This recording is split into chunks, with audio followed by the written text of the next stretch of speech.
Bem-vindos a esta série de apresentações proféticas, focando no livro do Apocalipse, capítulo 14, 3 mensagens cósmicas, o conflito final da Terra. Se você acabou de chegar para esta série, vou resumir o que já fizemos. Esta é uma série de 13 apresentações sobre as grandes profecias do Apocalipse. No livro do Apocalipse, Deus apresenta uma mensagem urgente à humanidade, conforme o capítulo 14. Já examinamos o fato de que esta mensagem apela a toda a humanidade para que faça escolhas eternas. Jesus, o Cordeiro de Deus, centro do Apocalipse, fez tudo para nos salvar. Ele não poderia ter feito mais nada. Ele é o Cordeiro moribundo que nos provê salvação plena e total. É nosso sacerdote que nos livra da condenação e do poder do pecado. Ele é também o Deus que, perante todo o universo no juízo, revela a sua graça e a sua bondade. No juízo, os reinos desta terra desmoronam e o reino de Cristo triunfa. Em nossa última apresentação, focamos especialmente no tema do juízo e vamos desenvolver mais esse assunto na apresentação de hoje. Então, vamos orar. Pai Celestial, agradecemos de todo o coração por não precisarmos temer o juízo. Quando olhamos para Cristo, percebemos que Ele nos defende, agindo como nosso juiz e também como nosso advogado no julgamento. Somos gratos por não estarmos sozinhos, que aquele que nos representa nunca perdeu um caso. Então, ao sondarmos o juízo e sentirmos a urgência na história da Terra, um tempo crítico, abre nossos olhos para termos a sabedoria da Tua palavra. Em nome de Cristo. Amém. O título da minha apresentação de hoje é O Cronograma Profético de Deus. Cerca de 2 séculos atrás, um grupo de colonos viajava pelos Estados Unidos. O governo dos Estados Unidos tinha acabado de abrir novas terras para a colonização, e esses colonos viajavam para lá para desenvolver uma nova comunidade. Enquanto viajavam, viram fumaça à distância e souberam que um incêndio se aproximava deles. Eles não podiam fugir ou escapar daquele incêndio. Perguntavam-se o que aconteceria. Seriam queimados, consumidos pelo fogo? Um velho, com experiência em incêndios, disse o seguinte. Ele disse, vamos começar a queimar atrás de nós. Eles perceberam que, se queimassem atrás deles e uma grande faixa de terra, poderiam ficar no centro daquela terra queimada. Então, iniciaram esse fogo controlado atrás deles. Queimaram um grande círculo de terra e extinguiram o fogo menor. Toda a companhia se colocou no centro daquele grande incêndio. Uma garotinha falou e disse, você tem certeza de que não seremos todos queimados? O fogo está se aproximando e bem rápido. Está vindo depressa. E o homem mais velho disse, minha filha, as chamas não podem nos alcançar aqui, pois estamos onde o fogo já esteve. Estando no centro do amor de Deus, estamos onde os fogos do inferno já estiveram, porque naquela cruz do Calvário, Jesus tomou a vergonha, a condenação, a culpa do pecado. Amo esse poema. Sobre ele caiu a vingança todo-poderosa que teria afundado um mundo no inferno. Ele suportou isso por uma raça eleita e assim se tornou nosso esconderijo. No juízo final da terra, temos um refúgio. Permanecemos dentro do círculo do seu amor. Cristo foi julgado como pecador condenado para que fôssemos cidadãos justos do reino celestial. Ele experimentou toda a dor, a agonia e o sofrimento de um ser humano perdido ao suportar a nossa culpa e a nossa vergonha. Foi o que Paulo quis expressar quando escreveu em Gálatas 3,13, maldito seja todo aquele que for pendurado num madeiro. Não precisamos temer nada, pois estamos no círculo do amor de Deus nesse julgamento eterno. Em Apocalipse 14, 6 a 7, a Bíblia declara: temei a Deus e dai-lhe glória, pois a hora do seu juízo é chegado. Agora, observe atentamente. Este juízo é um juízo que se encontra no tempo presente, não um juízo que ainda virá no futuro. O livro do Apocalipse, embora não defina a hora do juízo, nos dá uma pista em Apocalipse 22, 11 a 12. Quem é injusto, continue injusto. Quem é justo, continue justo. Eis que venho sem demora, e a minha recompensa vem comigo. Então, se Jesus vem para entregar as recompensas, deve haver um juízo preliminar ao seu retorno para determinar quem as receberá. Mas embora o Apocalipse nos ensine que há um juízo pré-advento, anterior à vinda de Cristo, no qual os destinos de todos os seres humanos foram selados, no qual o nome de Deus é honrado perante todo o universo, o Apocalipse não nos dá o tempo exato desse juízo. Nas Escrituras, há 2 grandes livros proféticos sobre o fim dos tempos, Apocalipse e Daniel. Neste processo de juízo, Deus nos direciona novamente ao livro de Daniel. E lá, no livro de Daniel, um anjo explana para Daniel o cronograma desse juízo que ocorreria no livro do Apocalipse. No livro de Daniel, vemos ascensão e queda de reinos: Babilônia, Medo-Pérsia, Grécia, Roma e o colapso do Império Romano. Estudamos isso na última apresentação. E surge um poder político-religioso. Essas nações ou impérios tentaram usurpar a autoridade de Deus e o reino de Deus, mas enquanto Daniel observa esses impérios, ele olha para o céu e vê o grande juízo. E nesse juízo, ele vê o reino de Deus restaurado e entregue a Cristo. Daniel vê essa cena no capítulo 7. Quando chegamos a Daniel, capítulo 8, em uma explicação desse juízo, Daniel 8, versículo 14, diz: até 2.300 tardes e manhãs, e o santuário será purificado. Agora você pode estar se perguntando o que a purificação do santuário tem a ver com o juízo. Todo judeu entenderia isso. Uma vez por ano, no Yom Kippur, o dia da expiação, o santuário era purificado o ano todo. Quando pecadores confessavam seu pecado, a culpa entrava no santuário pelo sangue do animal ou pelo sacerdote comendo-o.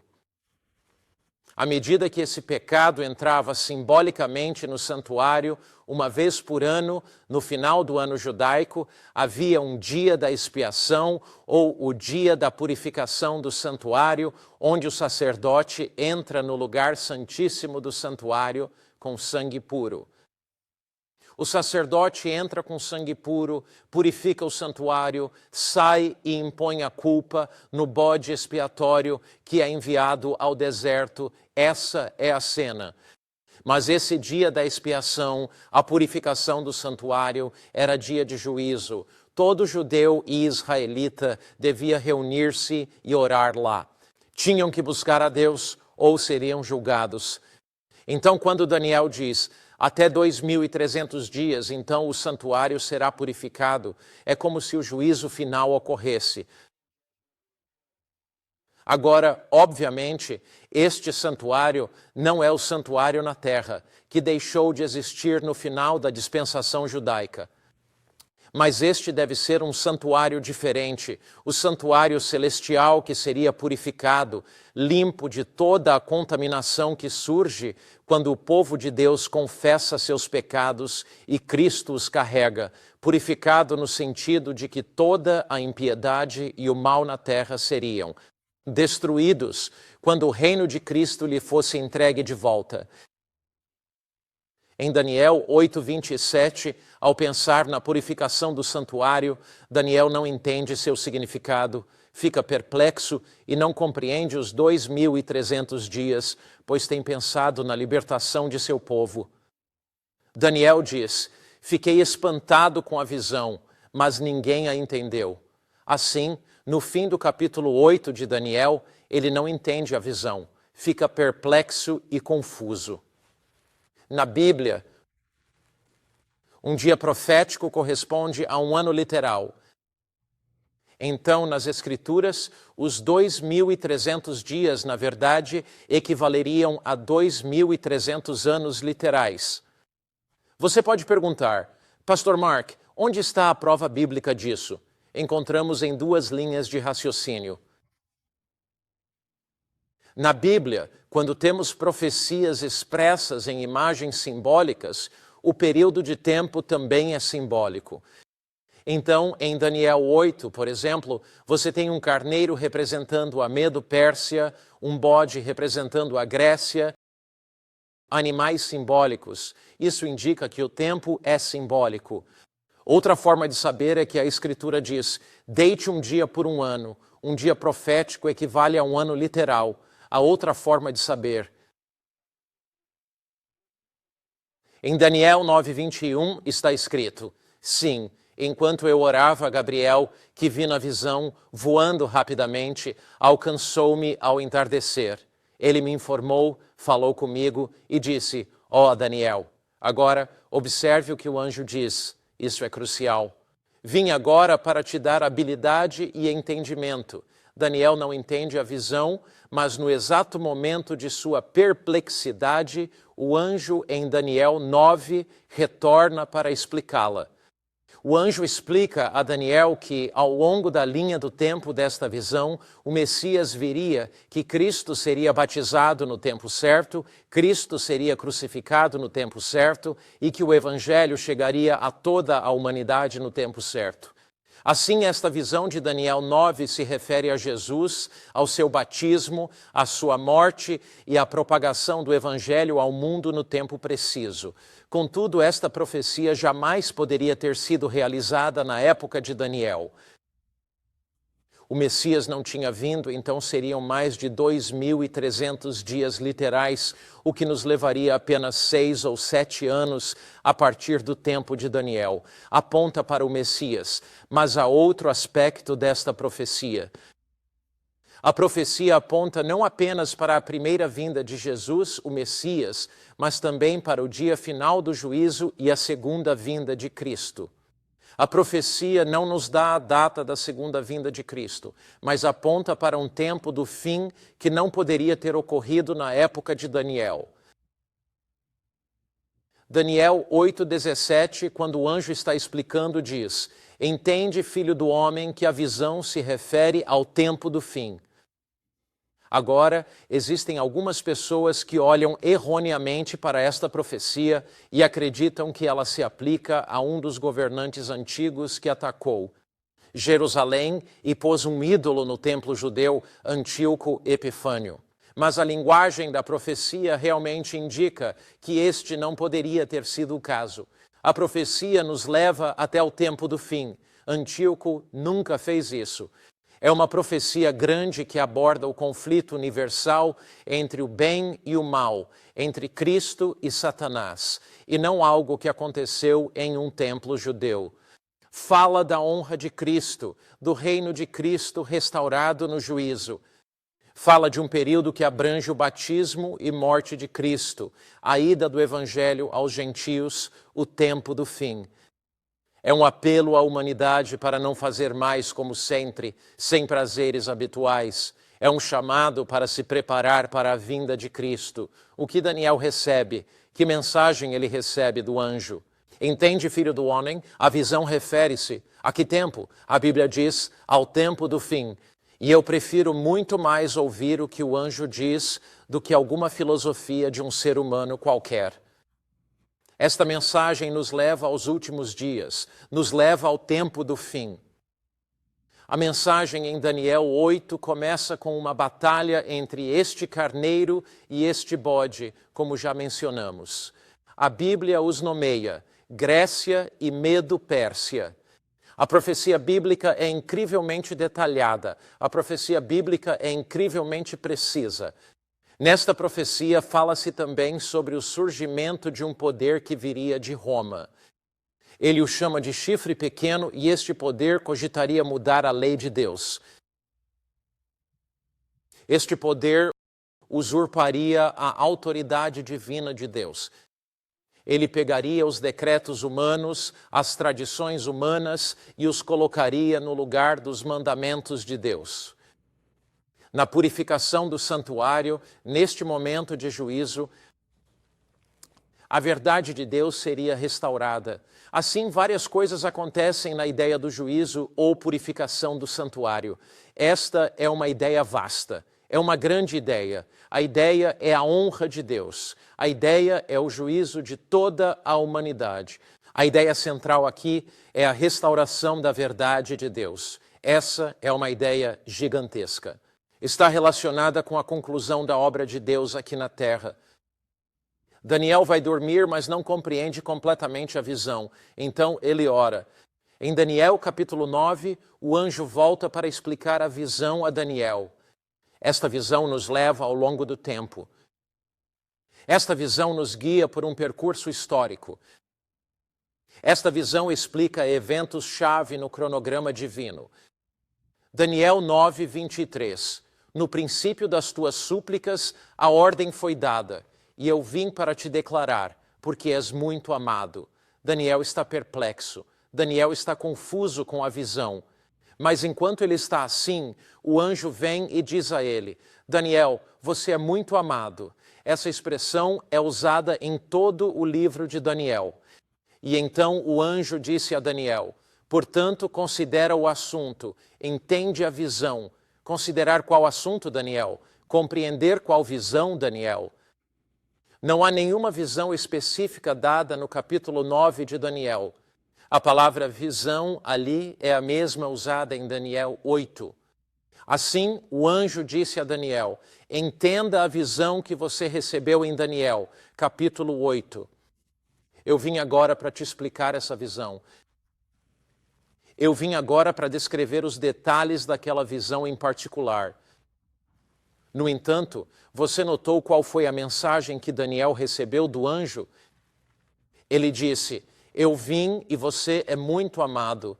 Já desejou pertencer a algum lugar? Você já, em sua vida, desejou saber que era amado? Já se sentiu rejeitado, solitário e sozinho? A mensagem deste anjo para Daniel em um tempo de juízo é uma mensagem para você. É uma mensagem de que você não está sozinho. Você não é um indivíduo isolado neste globo giratório de cinzas com 7 bilhões de outras pessoas.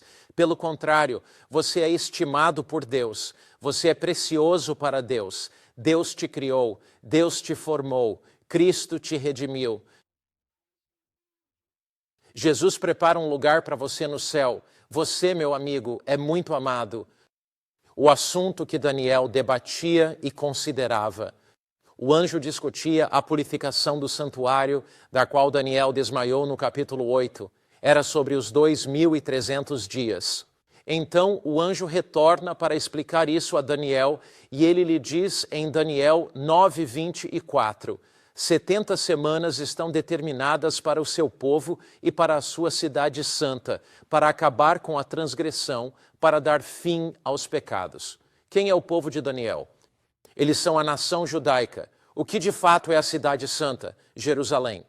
Então a primeira parte desta profecia lida com a vinda do Messias ao seu povo para reconciliar a iniquidade. Quem o fez? O Messias. Trazer a justiça eterna. Quem o fez? O Messias. Selar a visão e a profecia. Quem faria isso? O Messias. Ungir o Santíssimo. Quem faria isso?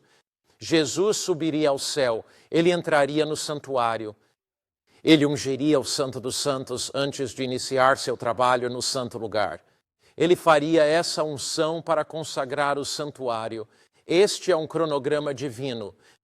É preciso, é minucioso e é exato. É um cronograma incrível da história que nos ajuda a compreender a credibilidade da Bíblia. O livro que seguro em minhas mãos não é um livro comum. Este livro não é um livro ordinário. Este livro é divinamente inspirado por Deus. E a profecia que estudamos é das mais magníficas da Bíblia, por nos levar pelo curso do tempo. Ela nos capacita a compreender as datas exatas relacionadas à própria vida e aos ensinamentos de Jesus. Daniel 9:25. sabe e entende. Quando o anjo diz para se saber de algo ou entender, é importante. Entender o quê? Da ordem para restaurar e edificar Jerusalém até o Messias, o príncipe, haverá 7 semanas e 62 semanas. O povo de Daniel estava cativo, primeiro na Babilônia, depois na Medo-Pérsia. E o anjo diz a Daniel: saibam e entendam que, a partir do decreto para restaurar e reconstruir Jerusalém, do momento em que este decreto for emitido, quando o seu povo puder retornar e reconstruir a cidade, restabelecer sua nação e sua adoração novamente, quando isso puder ocorrer, quando o decreto for aprovado, saiba que é o início da profecia de 2.300 dias ou 2.300 anos.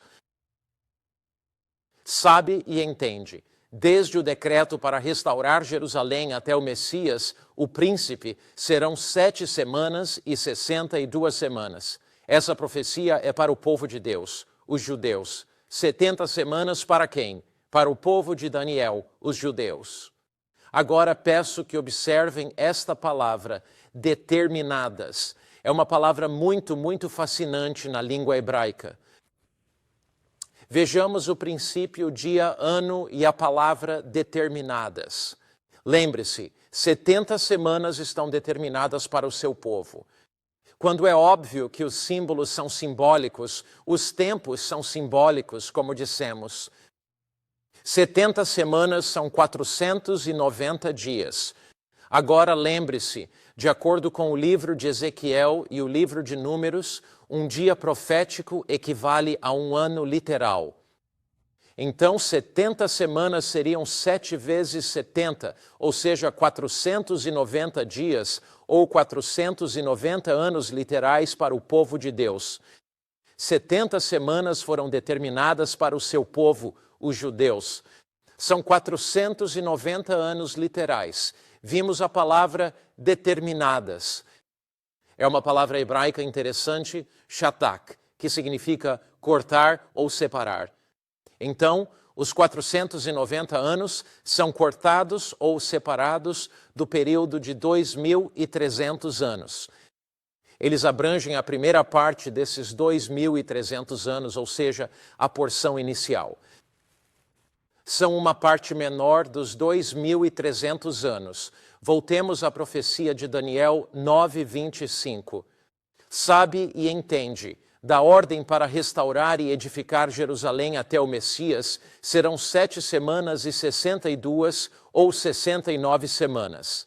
Assim, 69 das 70 semanas da primeira parte da profecia nos levariam até o Messias. E a Bíblia diz em Daniel 9:25, a rua será reedificada e o muro mesmo em tempos difíceis.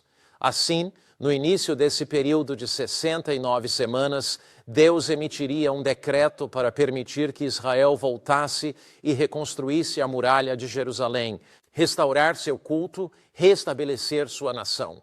Ao fim das 69 semanas, viria o Messias. Um dia profético é um ano literal, então 69 semanas seriam 7 vezes 69. 7 vezes 9 é 63. Exato, bom em matemática. 7 vezes 6 é 42, mais 6, 483 anos proféticos. Acompanhe-me.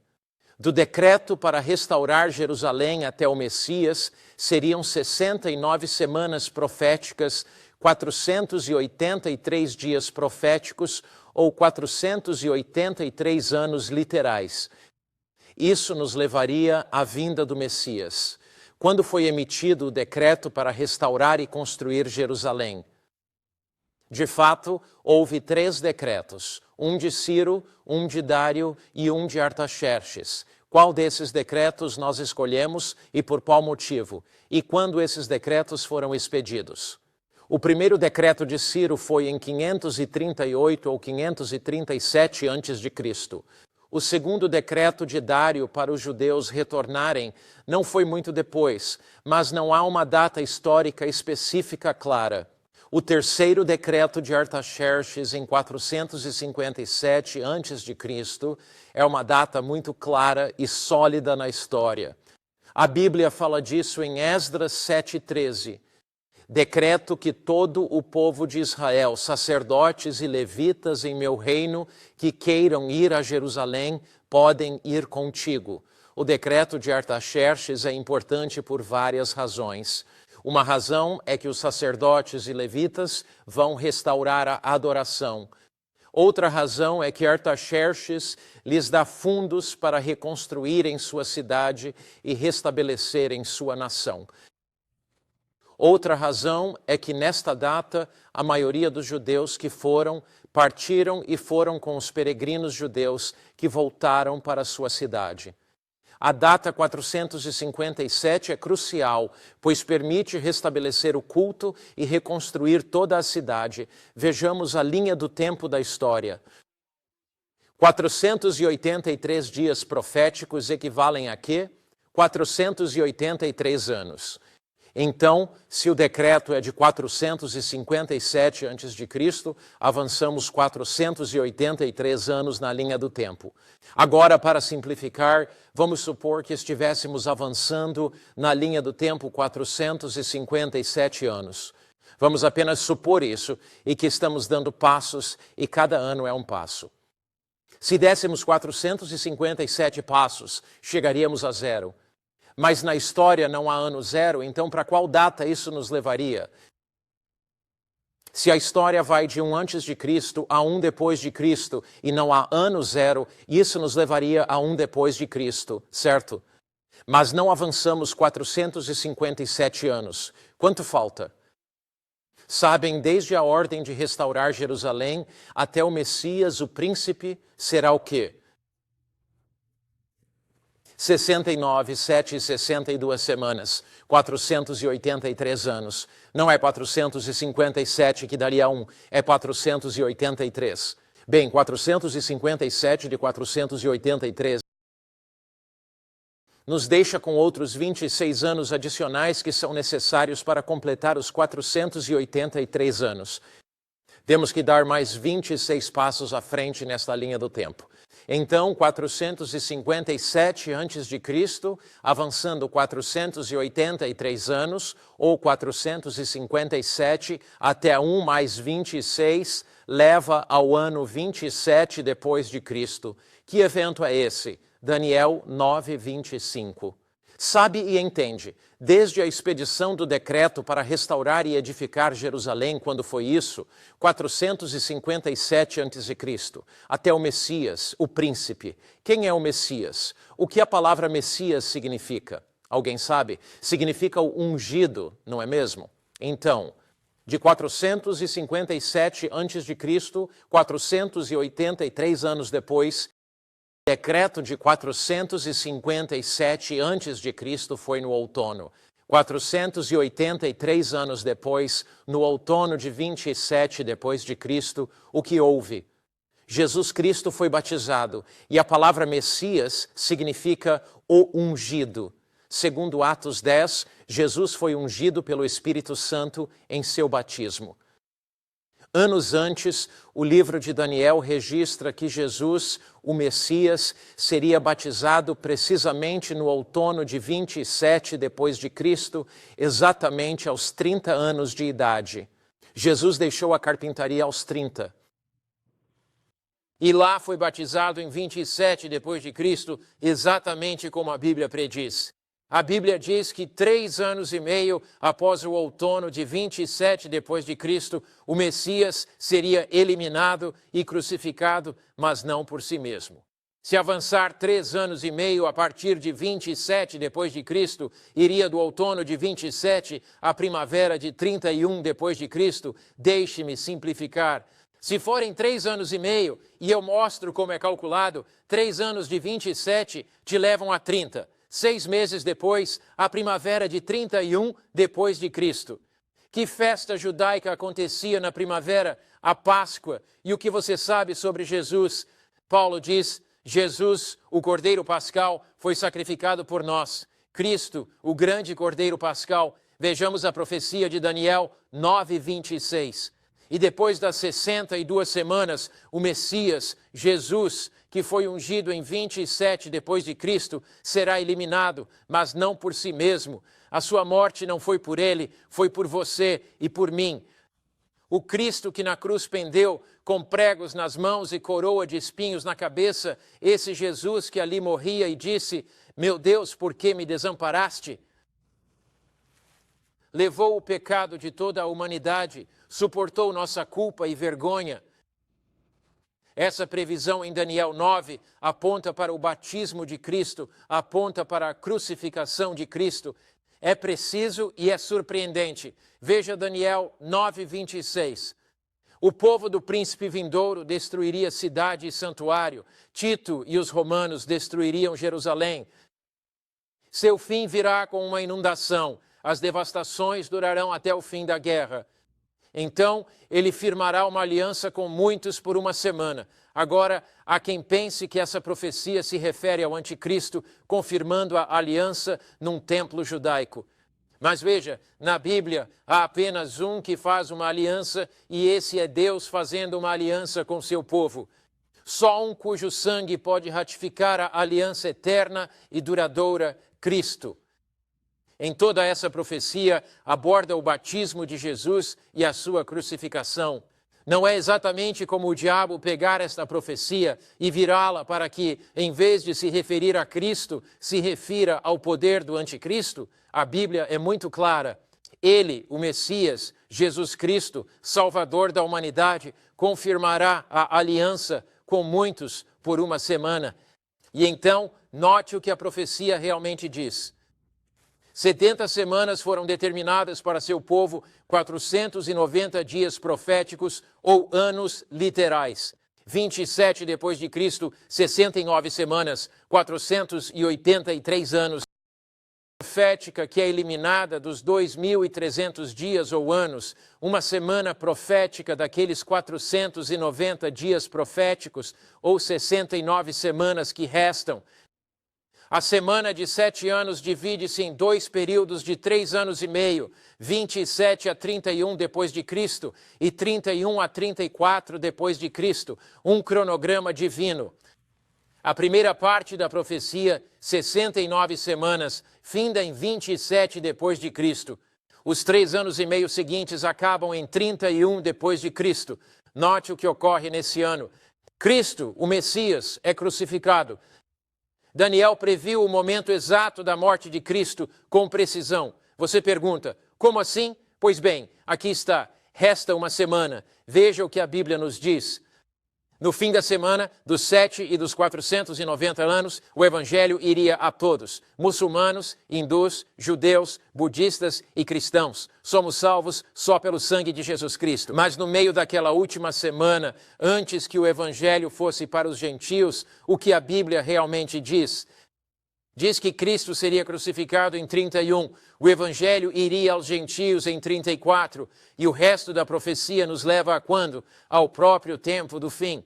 Os primeiros 490 anos da profecia foram designados para a nação judaica. A última parte dos 2.300 anos diz respeito ao povo de Deus na atualidade. Isso tem a ver com a segunda vinda de Jesus Cristo. Observe Daniel 8,14. Ele me disse: até 2.300 tardes e manhãs, então o santuário seria purificado. Ao final dessa profecia de 2.300 anos, o santuário seria purificado. O relógio marcaria a hora do julgamento. Agora preste bastante atenção aqui. 2.300 dias. Um dia profético é o quê? Um ano literal. Se você tem 2.300 dias ou anos e subtrai 490 anos, a quem esses 490 anos se aplicariam? À nação judaica. Subtrai a 490 de 2.300, o que resta? Restam 1.810 dias proféticos. Os 490 anos se referem à vinda do Messias, Jesus. Mas, se dermos 1.810 passos, de 34 depois de Cristo, quando os 490 anos findaram, para onde isso nos leva? Isso nos leva até o ano de 1844. Então você pergunta, qual é de fato a importância de 1844? Qual é o significado disso? É o seguinte, que em 1844 o relógio bateu a hora profética. Em 1844 o destino da humanidade seria decidido. Em 1844 a verdade divina restaurada ao mundo. Em 1844, o julgamento de Deus começaria, e nesse processo, lembre-se do que lemos em Daniel 7, milhares o serviam. 10.000 vezes 10.000 estavam diante dele. O juízo foi estabelecido, os livros foram abertos. 490 anos revelam eventos terrenos que têm a ver com os judeus. 69 semanas levam você até o batismo de Cristo. Podemos ver isso, é verificável na história, 27 depois de Cristo. 3 anos e meio depois, a Bíblia diz, ele confirmará a aliança com muitos por uma semana, mas no meio da semana, daquela última semana profética, fará cessar os sacrifícios. De 27 depois de Cristo a 31 depois de Cristo, são 3 anos e meio. Isso é verificável e tangível. É tangível, é um evento histórico. 3 anos e meio depois, 34 depois de Cristo, o Messias alcança agora além da raça judaica. O evangelho vai para os gentios. Os discípulos no livro de Atos pregam a palavra viva de Deus até os confins da terra. Lembram o que Jesus disse em Mateus capítulo 28, versículos 19 e 20? Ide e ensinai todas as nações, ensinando-as a guardar tudo o que vos ordenei. Ide, fazei discípulos de todas as nações. Estou convosco até os confins da terra. Assim, após 34 depois de Cristo, o evangelho da graça de Deus alcançaria o mundo todo. 490 anos, a profecia termina em 34 depois de Cristo. Esses são eventos históricos verificáveis. Mas Deus liga um evento celestial que não podemos ver tangivelmente com nossos olhos a eventos terrenos que estão ancorados na história, para que possamos ter a segurança, para que possamos ter a confiança, para que possamos ter a certeza absoluta de que o que Deus disse aconteceria. Aconteceria no céu no final dos 2.300 anos, é de fato uma realidade. Isso não é fruto da nossa imaginação, isso não é um sonho impossível, isso não é nenhuma fórmula mágica, um coelho tirado da cartola em algum lugar numa interpretação fantasiosa da profecia bíblica. Isso está ancorado na história, ancorado em eventos terrenos. Há um cronograma divino cumprido na história do mundo, 27, 31, 34 depois de Cristo. Agora, o tempo do fim é 1844. Não mais negócios, nem prazeres de sempre. Estamos vivendo em um momento único da história da Terra. Estes eventos representam o culminar da grande controvérsia entre o bem e o mal, desde o momento em que Adão e Eva pecaram, desde a época em que Adão e Eva deixaram o jardim, eles ansiavam pela vinda do Messias. Cada cordeiro sacrificado apontava para a vinda de Jesus Cristo. Ele veio, habitou em carne humana, viveu a vida que deveríamos ter vivido e enfrentou toda a tentação que Satanás lhe lançou. A Bíblia diz, Hebreus 4, que ele foi tentado em tudo como nós, mas sem pecado. Jesus obteve a vitória em sua vida e mesmo em sua morte, Satanás não pôde destruí-lo. Naquela cruz, ele triunfou sobre as potestades do inferno, conforme Colossenses 2, 14, 15 e 16. Cristo, ressuscitado, ascendeu ao céu. Este Cristo ressurreto estende a mão para mim e para você hoje. Mas este Cristo ressurreto virá novamente. Ele descerá do canto do céu. Os céus serão iluminados com a glória de Deus. Ele virá. Mas antes que ele venha, o grande julgamento ocorre diante de um mundo que espera, diante de um universo que observa. O próprio Jesus revela sua majestade, revela seu amor. Quando os nomes surgem em julgamento diante de todo o universo, Jesus se apresenta. Ele diz, eu poderia ter feito algo mais para salvar Mark Finley. Eu poderia ter feito algo mais para salvar Harry, ou John, ou Mary, ou Sally. Eu fiz tudo o que podia. Enviei meu Espírito Santo para atraí-los. A Bíblia diz em Eclesiastes 3 que Deus coloca a eternidade em nossos corações. A Bíblia afirma em João capítulo 1 que Cristo é a luz que ilumina a todo homem que chega ao mundo. Toda pessoa que nasce neste mundo tem a luz do Espírito Santo em seu coração que a atrai para Jesus. Perante Deus, o universo, Jesus disse, poderia ter feito mais, meu Espírito Santo os atraiu a mim. Eu organizei providências em suas vidas para que entendessem o meu amor. Jesus diz, eu deixei o céu e desci aos domínios da terra. Eu fiz minha morada em carne humana. Eu vivi como humano, enfrentei tentações comuns ao homem. Eu poderia ter feito algo mais, e o universo diz, justos e retos são teus caminhos, ó Senhor. Você fez tudo o que era humanamente possível fazer. Uma das coisas que o julgamento irá revelar é que qualquer ser humano que se perde não se perde porque não teve a oportunidade de conhecer a verdade. O julgamento do Apocalipse revela que homens e mulheres se perdem, não por não terem tido a oportunidade, mas por não terem aproveitado as oportunidades que lhes foram oferecidas. Você não assiste a esta transmissão sobre o conflito final da Terra por acaso. Estou convencido de que estamos vivendo nas horas finais da história da Terra e estou convencido de que estamos vivendo na hora do julgamento, que o destino da humanidade em breve será selado e que Cristo está apelando a você agora mesmo. Ele está lhe dando essa oportunidade enquanto você assiste a este programa para tomar uma decisão eterna. 3 mensagens cósmicas, 3 anjos voando no meio do céu.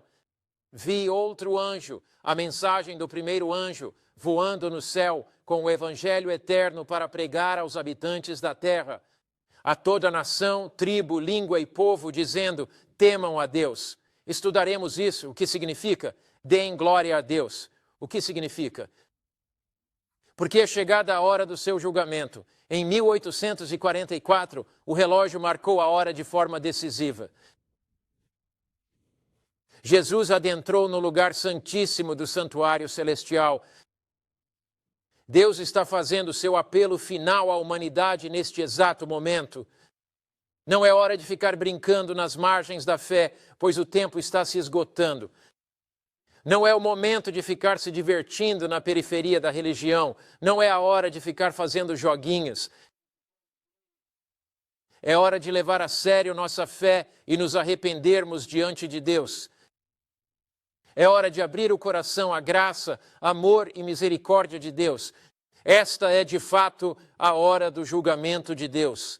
Em breve, a grande controvérsia entre o bem e o mal terá fim. Em breve, Cristo dirá, senhoras e senhores, é hora de fechar as portas. Os reinos desta terra reinaram temporariamente. Quando olhamos para a história de Daniel e Apocalipse, encontramos lá em Daniel e Apocalipse a Babilônia que ascende e cai, reinando de 605 a.C. a 539 a.C. Medo-Pérsia ascende e cai, reinou de 539 a 331 a.C. A Grécia reina de 331 a 168 a.C. Roma ascende e cai de 168 a.C. a 351 depois de Cristo. Roma se desfaz, estas 10 divisões em Daniel, estes são grandes períodos cósmicos, e Roma se desfaz, 10 divisões de Roma, e depois múltiplas outras divisões de cerca de 351 a 476 depois de Cristo. Um poder político religioso ascende. Em todos esses poderes, o diabo tenta usurpar a autoridade de Deus. Mas Daniel olha para o julgamento e, ao fazê-lo, ele olha da terra para o céu e lá ele vê a sessão divina do tribunal do universo. Lá ele vê Jesus vem ao Pai e lá vê o reino sendo dado a Cristo, e o livro do Apocalipse descreve os eventos finais da história da Terra. Ele descreve o conflito final na história da Terra, descreve poderes ascendendo, descreve o surpreendente surgimento de um poder político-religioso de Roma e um período de perseguição. O Apocalipse que estudaremos descreve a ascensão da América na profecia bíblica. Descreve tempos difíceis, a tribulação e este julgamento final. Descreve Jesus recebendo o reino. Ele descreve o triunfo de Cristo nos últimos dias da história da Terra. Deus restaura nestes dias finais a verdade obscurecida pela tradição humana. Daniel 8,14. Até 2.300 tardes e manhãs o santuário será purificado e a verdade restaurada. É interessante. Outra palavra para purificado aí é restaurado. Até 2.300 dias e o santuário será restaurado. Do que se trata tudo isso? Desde 1844, Deus levantaria na terra, em harmonia com sua obra final no céu, onde Ele está purificando o santuário celestial, onde Ele está declarando que a justiça de Cristo é mais do que suficiente para perdoar, para purificar, para realmente mudar seu povo. Em harmonia, Jesus levantaria um movimento divino e de destino até 2.300 dias. Então, o santuário seria purificado ou restaurado. Este movimento divino restauraria a verdade de Jesus. A verdade de que não necessitamos de sacrifícios humanos ou sacerdotes terrenos, mas que Jesus é o único mediador entre Deus e a humanidade, que o sacrifício de Cristo é completo, seu sacrifício é suficiente, seu sangue é suficiente, a cruz é suficiente para salvar a humanidade. Ele criaria um movimento que apontaria Jesus como cordeiro moribundo, mas ele é nosso sacerdote vivo. Por seu amor, poder e graça, nossas vidas mudariam. Pelo seu amor, poder e graça, seríamos refeitos. Ele forneceria nessa mensagem da restauração do santuário a verdade sobre o sacerdócio vivo de Cristo. Jesus diz em Hebreus 7:25, ele vive para sempre para interceder por nós. Ele está lá no santuário por nós. Não precisamos de um templo terrestre, nem de um santuário terrestre, nem de sacrifícios terrenos, nem de sacerdotes terrenos. Temos um sumo sacerdote, Jesus, um santuário celestial para o qual olhar. Veja, o mundo evangélico, e humildemente digo, a maior parte do mundo evangélico está cometendo um grande erro, olhando para um templo terrestre. Eles buscam um anticristo para entrar naquele templo terreno, estão procurando por uma solução terrena. Jesus está no tabernáculo celestial. Seus olhos nos concentram em seu tabernáculo celestial. Nossos amigos católicos cometem erro similar. Eles buscam sacerdotes e um sacerdócio terrenos, bem como o sacrifício da missa na terra.